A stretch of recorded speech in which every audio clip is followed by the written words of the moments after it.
I guess I realized that the biggest fault, not only in my writing, but also in how I speak and convey my thoughts, is a fundamental lack of organization. I don't have this natural way of communicating and relaying information in or it doesn't the information doesn't naturally manifest itself in a structure. I like to talk about loose ideas and just go off the cuff, and I go for more of a feeling, and then I try to parse out and eventually sort of pull out all of the information into a pattern, because and I think that's a good way to do it. I think it's a good way to, and I realize Jordan Peterson does this too. He'll basically start tossing up ideas and juggle them, right? He'll set up, a little anecdote, a little statistic, a little psychological theory, a quote from Carl Rogers, and then he'll toss up all these ideas, and then he'll consolidate them all into this beautiful little package in which he identifies a pattern and a sort of thesis that revolves around all, is derived from the marriage of all of them, and it's a really nice way of presenting information, in my opinion. So maybe I shouldn't really shit all over my method. I guess I just don't really have a great delivery of that by itself, And I think that's just due to lack of planning. I think I should probably have all these theses or all of my little anecdotes and bits of information all my balls that I'm juggling. Or let's use the word pins. So there's all these pins of information, right, that you're juggling. You're like, and you toss them up, and they eventually, once they're all in the air, you can see the pattern of how everything is happening and how you're manipulating and how they relate to each other. I guess it's not the greatest metaphor, because it doesn't really. It's a rather simple pattern that's very streamlined. When this is more of a sort of like a storm. It's more like, I guess a storm is a pretty good idea, pretty good example of this. Although storms only really exist in spirals, as far as I understand. They always end up being always spin, right? So like a shell, or just one of those natural fractal like patterns that would like to repeat themselves within nature and everything, right? I mean, really, the best way I think to explain it, I guess, is you have chaos, and so just imagine static, and then out of that static, you start putting layers of you start overlaying layers of a certain lens and perspective and shape, and then together all the different layers that you've created have some sort of logical interdependence, and as such they end up creating a larger overall pattern or shape that has some greater overall meaning than any of the individual parts make by themselves, right? Collectively, they create a pattern and a shape that provides clarity to an underlying mechanism or whatever your point is that you're trying to get across. And I think that's a really cool and interesting way to communicate. And because I'm kind of tired of spreadsheets. I don't want to look at a presentation. I don't want to look at I guess I'm a person who, and I guess in a way this seems very unscientific and more like wishy-washy, right? This isn't a methodology that you can really recreate in a lab. It's because I think the human brain makes these connections and analyses all the time. This sort of pattern recognition that all humans make, and I think that it's a uh, it's something very organic, I guess. It's something where like a computer would be able to create complex logic trees and create outlines and use 30 different axes to create a massive web of interdependence of different variables and factors. And I think the human brain is also able to do that, but it's only able to do that in these rare glimpses of eureka moments in which you create these connections in your mind just through having experienced and understanding various, you know, seemingly unconnected facts and things and objects and ideas, and you end up seeing the connections almost through this basically organic analysis. It's very different from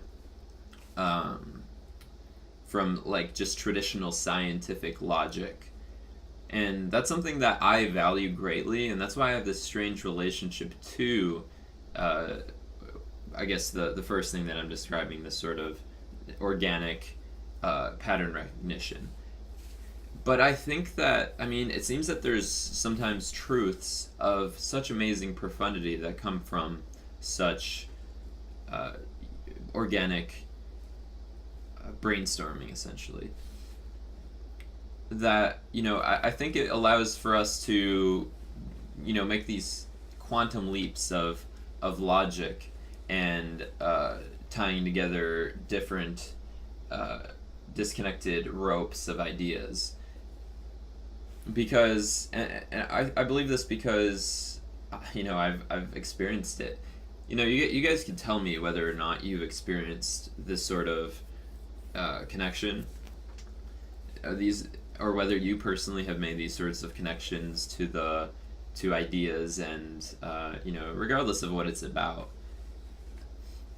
I'm really curious as to the process by which other people generate logic and ideas, and because I've already seen that it varies greatly depending on the person, and I think that's a really cool thing.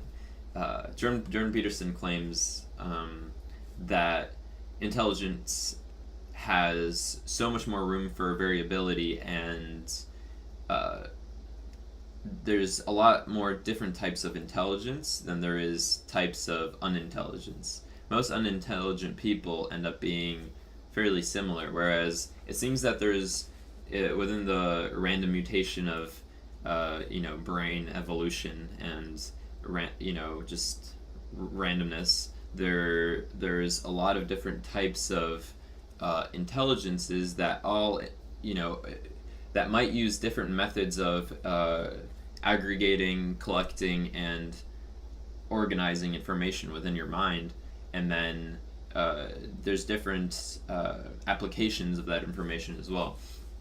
So there's this real diversity of intelligence that all seems to be very necessary for society at large to function.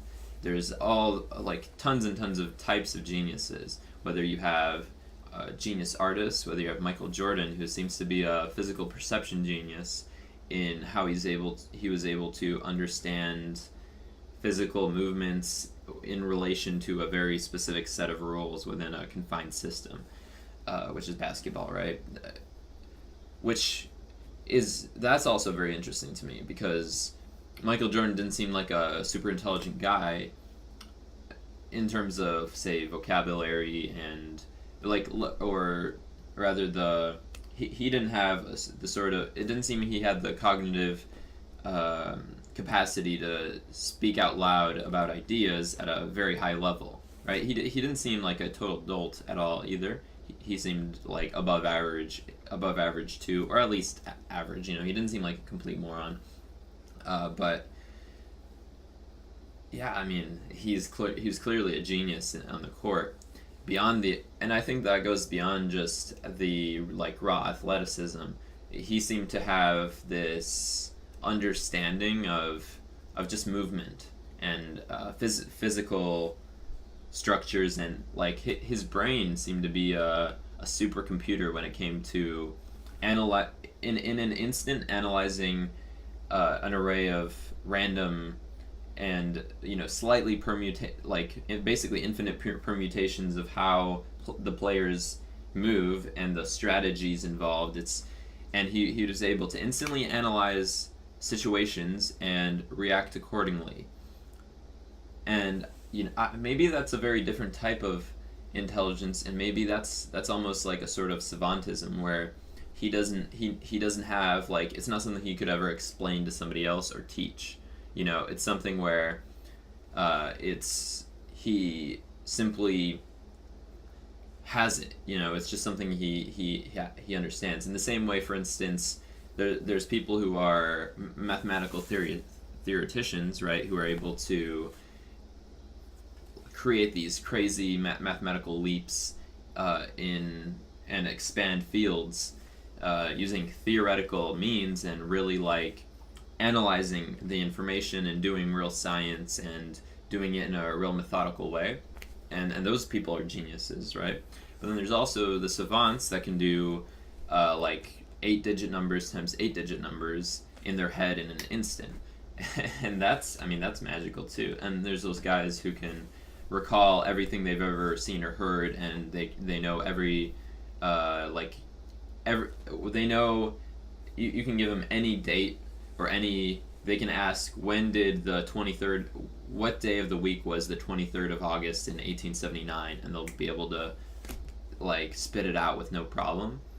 Or that guy who, and that same that one of the guys who has that ability can also recite like thousands of digits of pi, because he just has a completely different brain structure when it comes to understanding that. Now, but even he seems like he's very intelligent, but that's something different. What he has is different than intelligence. It's some kind of like mental capacity beyond intelligence.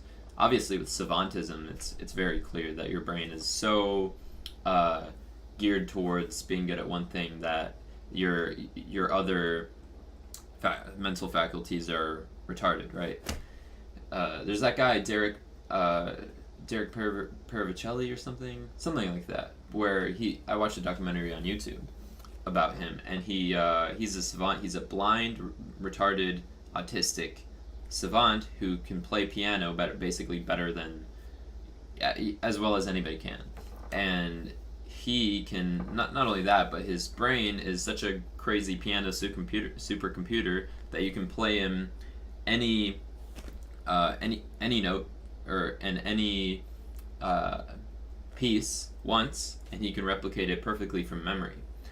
And he's retarded. Like, he literally doesn't know how to put jam on toast, and he needs like constant care, but yet he can play piano like beautifully. So anyway, after all those long tangents between Michael Jordan and Derek Paravicelli, or whatever his name is, I think it's the point is there's just a lot of different types of intelligence, and I think that's really cool.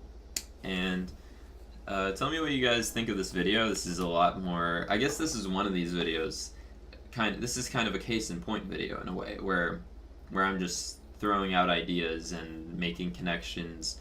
I guess I didn't have any kind of super profound final points that come out of this. This is just a sort of brainstorm and my musings. But this isn't a very complex analysis of anything. I'm not trying to claim that it is, but I don't know. It's fun. It's fun to talk about stuff out loud like this. I could do this all the time.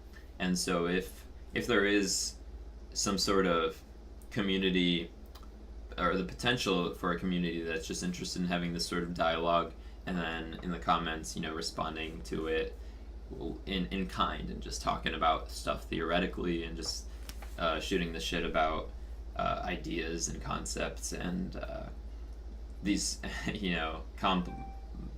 just interesting ideas. I'm sure there's a community of people out there who are interested in that. And I would love to connect with them and connect with you if you're out there and you fall in that box. Stick around, make yourself known. I think a lot of people on YouTube in the comments will just lurk, and I know because I do that, and they don't engage in the community, and I think that's, if you do that, you only experience half of YouTube.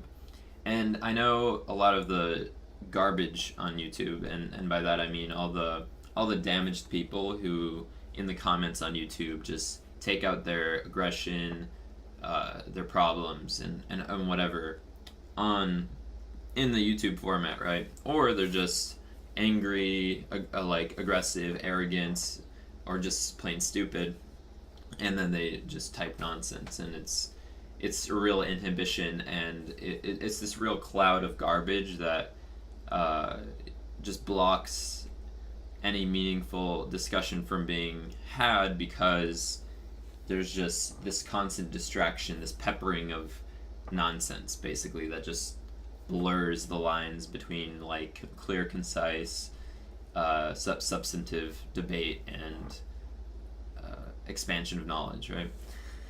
Anyway,